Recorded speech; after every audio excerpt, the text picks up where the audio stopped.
Tuesday Night Talk. I just want to start off by giving thanks to our Heavenly Father for His grace and His mercy, because if it weren't for Him, none of us would be here. We're still breathing, we're still on this side because of His grace, His mercy. I just want to say thank you, Jesus. I want to start off with my show tonight, coming from the book of Daniel. And I remember my topic was, it's not what you do, it's how you do it. Basically, down here, military, we call it being tactful, with all due respect. It ain't what you do, it's how you do it. Keep that in mind. As I came up with that cliche, that topic, the book of Daniel automatically hit me. And I'm going to talk about Daniel. And, we all know the story of Daniel, but I want to put that as part of my lesson tonight, part of my topic. But this one specific verse is where I really get the emphasis from my topic of, it's not what you do, it's how you do it. I'm a little bit earlier tonight is because of, we're season ticket holders for the Dallas Wings. We've been there since they've been here, and they're playing New York tonight. Big game. New York is tough. LA, the Las Vegas Ace is in first place. New York Liberty is second by one game. And I want to say Connecticut Suns are third, and we're fourth fighting. And we got the clinch playoff spot, but we want to make sure we stay in that fourth place position, and we'll play the fifth place team in the first round of the playoffs. So much for that. I just want to get shout out to the Dallas Wings. Congratulations, Coach Trammell. I love watching those girls play. I mean, they be scrapping, and I love seeing the effort. They're not making the millions of dollars like the NBA, but I guarantee you the effort is there. That's why I'm a season ticket holder. No disrespect to nobody. I just call it like I see it. If it's a square, it's a square. And if it's a circle, who told you? All right, Daniel, starting off chapter 3. The image of God and the blazing furnace. Most people have heard this story. The image of God and the blazing furnace is King Nebuchadnezzar made an image of gold, 60 cubits high and 6 cubits wide, and set it up on the plain of Dura in the province of Babylon. He then summoned the satraps, prefects, governors, advisors, treasurers, judges, magistrates, and all other provincial officials to come to the dedication of the image he had set up. So the satrap, prefects, governors, advisors, treasurers, judges, magistrates, and all other provincial officials assembled for the dedication of the image that King Nebuchadnezzar had set up, and they stood before it. Then they heard loudly proclaim, nations and people of every language, that is what you are commanded to do. As soon as you hear the sound of the horn, flute, zither, lyre, harp, pipe, or all kinds of music, you must fall down and worship the image of gold that King Nebuchadnezzar has set up. Whoever does not fall down and worship will immediately be thrown into a blazing furnace. You already know where I'm going. Therefore, as soon as they heard the sound of the horn, flute, zither, lyre, harp, and all kinds of music, all the nations and people of every language fell down and worshiped the image of gold that King Nebuchadnezzar has set up. At this time, some astrologies, those are the people that give you your zodiac signs and study the stars, etc., etc. At this time, some astrologies came forward and denounced the Jews. They said to King Nebuchadnezzar, may the king live forever.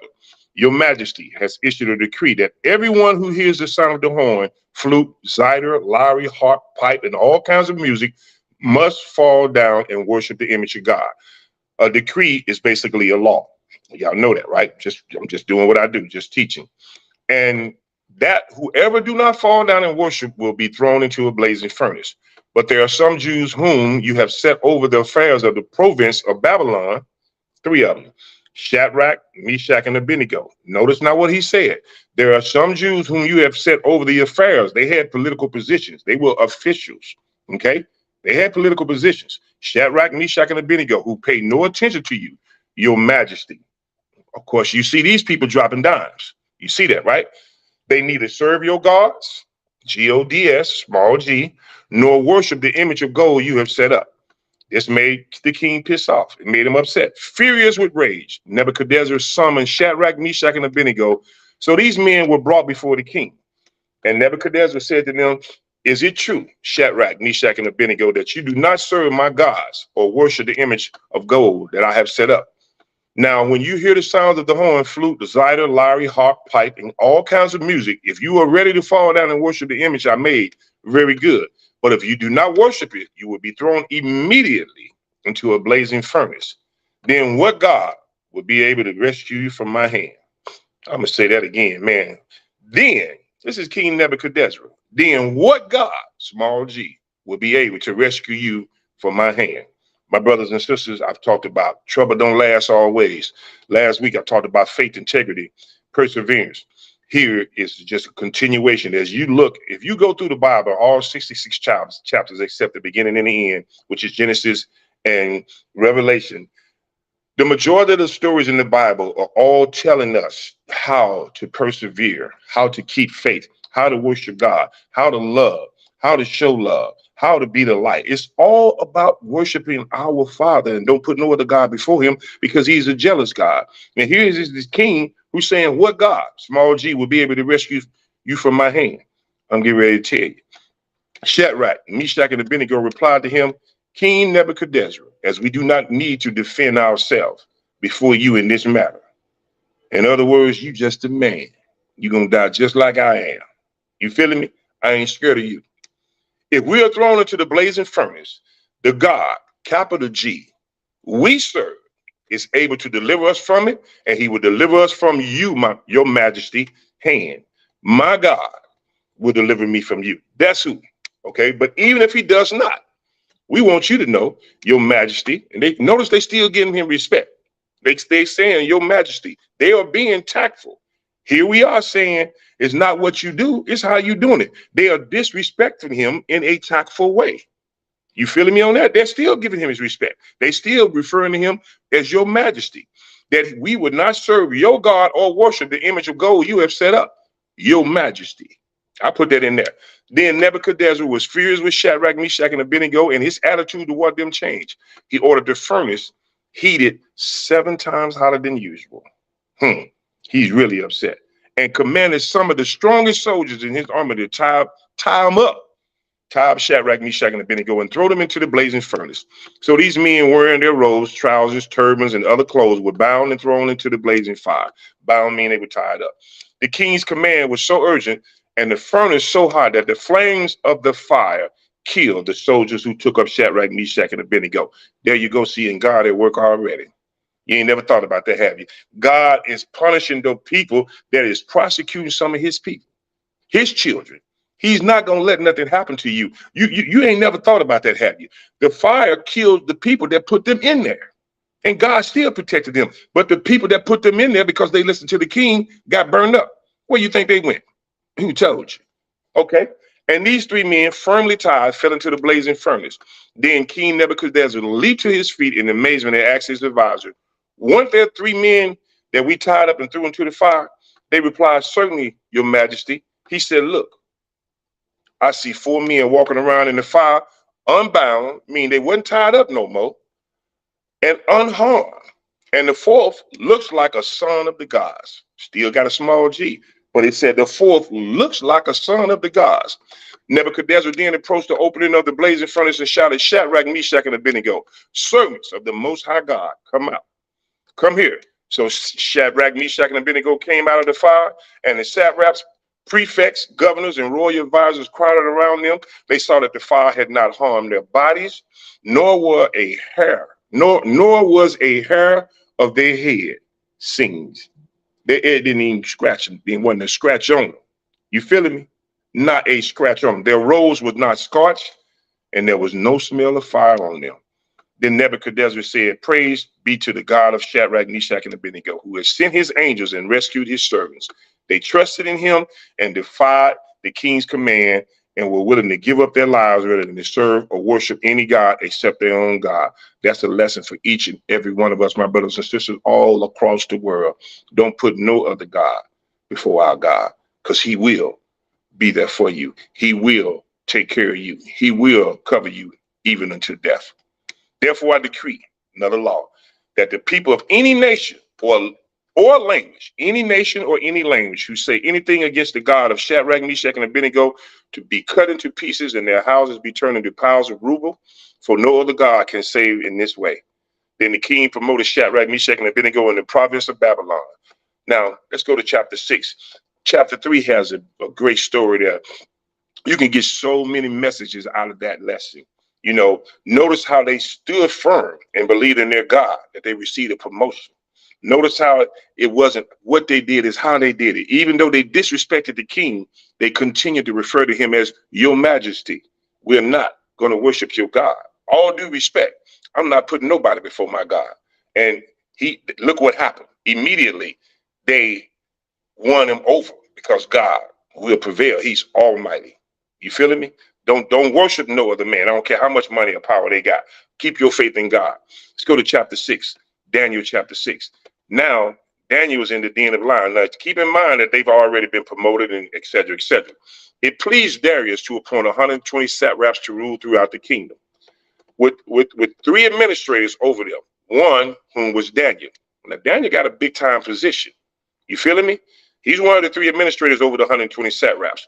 The satraps was made accountable to them so that the king may not suffer loss. So Daniel is a high-powered person because of his God. He's in a position of authority.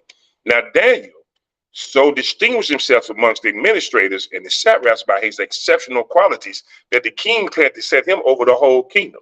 Now, this is where your haters come in at. I love this story. They see his potential. They see the favor of God on him. You heard me say favor is not fair. Speaking articulately, favor is not fair. Daniel had the favor of God on him, and these people seeing that, they hating on it. I love this story. It ain't what you do, it's how you do it. At this time, the administrators and the satraps tried to find ground for charges against Daniel in his conduct of government affairs, but they weren't able to do so. Haters trying to set him up, trying to do anything they can to stop him from getting that position because they know the king finna put him over everybody. We got to stop this man. There's the favor of God on him. You feeling me? They could not find no corruption in him because he was trustworthy, neither corrupt nor negligent. Finally, these men said, we would never find any basis for charges against this man, Daniel, unless it has something to do with the law of his God. Boy, tell me that ain't cold-blooded. Tell me that ain't the devil. Tell me that ain't Satan. Tell me that's not evil. That's what I'm saying. We all sin, but that's just straight up evil. You see what I'm talking about? I talked about that before. So these administrators and satraps went as a group to the king and said, may King Darius live forever. It's Nebuchadnezzar, okay? The royal administrators, prefects, satraps, advisors, and governors all have agreed that the king should issue an edict and enforce the decree that anyone who prays to any god or human being during the next 30 days, except to you, your majesty, shall be thrown into the lion's den. They're setting Daniel up right now. Now, your majesty issued the decree and put it into writing so that it cannot be altered. There's no waivers. In accordance with the law of the Medes and Persians, which cannot be repealed. You can't appeal it. So King Darius put the decree in writing. Now, when Daniel learned that the decree had been published, he went home to his upstairs room where the windows opened toward Jerusalem. Look to the east. 3 times a day, he got down on his knees and prayed, giving thanks to his God, just as he had done before. He did not stop his ritual. Then these men went as a group and found Daniel praying and asking God for help. So they went to the king and spoke to him about his royal decree. Did you not publish a decree, and during the next 30 days, anyone who prays to any god or human being except to you, your majesty, will be thrown into the lion's den? The king answered, the decree stands in accordance with the law of the Medes and the Persians, which cannot be repealed. Then they said to the king, Daniel, who is one of the exiles from Judah, pays no attention to you, your majesty, or the decree you put in writing. He still prays 3 times a day. When the king heard this, he was greatly distressed. He was determined to rescue Daniel and made every effort until sundown to save him. Now notice the king, knowing that Daniel is a child of God, but he couldn't go back on his word because he couldn't change the law. He's the king. He would have lost all respect for everybody else. So you see this, the queen, he was distressed. He felt guilty because now I got to bring action on this kid that I know is a child of God. But I'm a man of my word. I got an order. I got a law that I got to enforce, and it can't be appealed. He was determined to rescue Daniel and made every effort until sundown to save him. Then the men went as a group to King Darius and said to him, remember, your majesty, that according to the law of the Medes and the Persians, no decree or edict that the king issued can't be changed. So they made sure he didn't try to back out on his word. They knew he didn't really want to take action on Daniel. Tell me that ain't haters. Man, boy, don't that sound like some of us. Always running, turning people into the pastor, to the preachers, police officer, chief of police, FBI, snitching to the narcs, and you just as dirty as you want to be, but you can turn somebody else in to try to get your time saved, or so you can get that position. That is evil. So the king gave the order, and they brought Daniel in. They brought Daniel and threw him into the lion's den. The king said to Daniel, may your God, whom you serve continually, rescue you. That's a prayer right there. A stone was brought and placed over the mouth of the den, and the king sealed it with his own signet ring and with the rings of his nobles, so that Daniel's situation may not be changed. Then the king returned to his palace and spent the night without eating and without any entertainment being brought to him, and he could not sleep. He was distressed. You already see that in the previous verses. He did not want to do that to Daniel, but he had to because he made the law. He let those other people, politicians, talk him into making a law. They were setting Daniel up then, but the king didn't know that. They were setting him up, but the king still was in distress. He didn't even sleep that night. He didn't eat nothing that night. He didn't go celebrate. He didn't do his normal ritual because he was worried. He was concerned about Daniel. At the first light of dawn, the king got up and hurried to the lion's den. When he came to the den, he called to Daniel in an anguished voice, Daniel, servant of the living God, has your God, whom you serve continually, been able to rescue you from the lions? Daniel answered, may the king live forever. See, he's still giving the king his respect. You see what I'm talking about? It ain't what you do, it's how you do it. Who told you? Big C. My God sent his angels and he shut the mouths of the lions. They have not hurt me because I was found innocent in his sight, nor have I ever done anything wrong before you, your majesty. That is the profound scripture right there that made me come up with it ain't what you do, it's how you do it.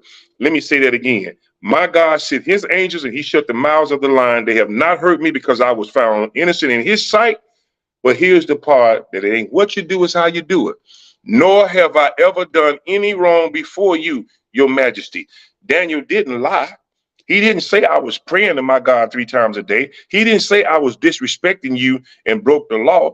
He said, you didn't see me. You feeling me? I didn't do it in front of you. I showed you respect. I did it tactfully.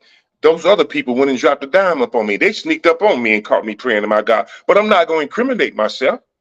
You didn't see me. It ain't what you do. It's how you do it. Who told you? Big C. The king was overjoyed and gave orders to lift Daniel out of the den. And when Daniel was lifted from the den, no wound was found on him because he had trusted in his God. At the king's command, the men who had falsely accused Daniel were brought in and thrown into the lions' den along with their wives and children. And before they reached the floor of the den, the lions overpowered them and crushed all their bones. Now you look at this story. The Bible said they falsely accused Daniel. No, they didn't. They didn't falsely accuse Daniel. Daniel was praying to his God. Daniel did break the law, but the king didn't see him. So you see what God would do to you when people lie on you or people drop a dime on you. So those people were telling the truth. And look what happened to them. They got killed along with their families and their children. Come on, man. You don't play with God. We need to learn from this story. It ain't what you do, it's how you do it. You ain't got to go dropping dimes on people. If a person got favor on them, if God is showing a person favor, I don't care what you do, no way. You're not going to stop it. So quit hating. Quit going around lying and hating on each other. And it's always us. And you know who I'm talking about? I'm talking about us. It's mainly us. Always hating on each other, criticizing each other, selling each other out. Wanting the position that somebody else got. When God got favor on you, you can't stop it. Can't nobody stop God's favor. Can't nobody stop God's will for you. What's for you is for you. I don't care what Leroy or Lucille do. You see this story. It ain't what you do, it's how you do it. You cannot stop God's will. Quit hating on each other. I'm talking to every race, every language. That's what this Bible said. All languages, all nations. It don't matter. You cannot stop God's will. Let me say that again.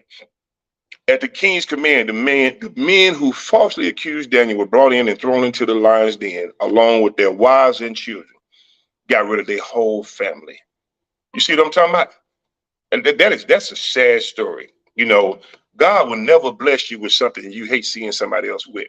Quit hating on people. Quit lying on folks. Quit stealing and cheating. Be for real. You know, if you make a mistake today, I messed up. Tell on yourself. Hey, God, forgive me. I messed up. Don't go drop a dime on somebody else because he's finna get a position that you want. If you don't get it, it's not for you. Thy will Be done on heaven as it is on earth as it is in heaven. If it ain't God's will, it's not gonna happen. You can go get it, you can try to get it by sending other people out. Look what happened. Same thing will happen to you. You might not get killed immediately, but your conscience ain't gonna never get clear. And sooner or later, your family's gonna start getting destroyed. That's generational curses. That's what that is. The King Darius wrote to all nations and people of every language. Did you hear me say that prior? Every nation, every language. The King Darius wrote to all nations and peoples of every language in all the earth. May you prosper greatly. I love that. Man, I said that before even reading it. That shows you the Holy Spirit is flowing. May you prosper greatly. I issued a decree that in every part of my kingdom, people must fear and reverence the God of Daniel, for he is the living God and endures forever. His kingdom would not be destroyed. His dominion would never end.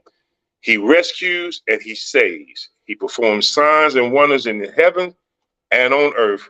He has rescued Daniel from the powers of the lion. So Daniel prospered during the reign of Darius and the reign of Cyrus the Persian. You see that? If God has favor on you, you're going to prosper. It ain't nothing nobody can do. Can't nobody stop it. You feeling me? It ain't what you do. It's how you do it. When you're in facing trials and tribulations, you're in the middle of a circumstance. Don't sell out. Don't start dropping downs on people. Don't go and start telling on everybody else you can see and do something wrong, hoping they get in trouble. Don't try to bump somebody else from getting the position you want. That is being selfish. Deny yourself. Pick up your cross and follow Jesus. I'm not perfect. I make mistakes. I mess up every day.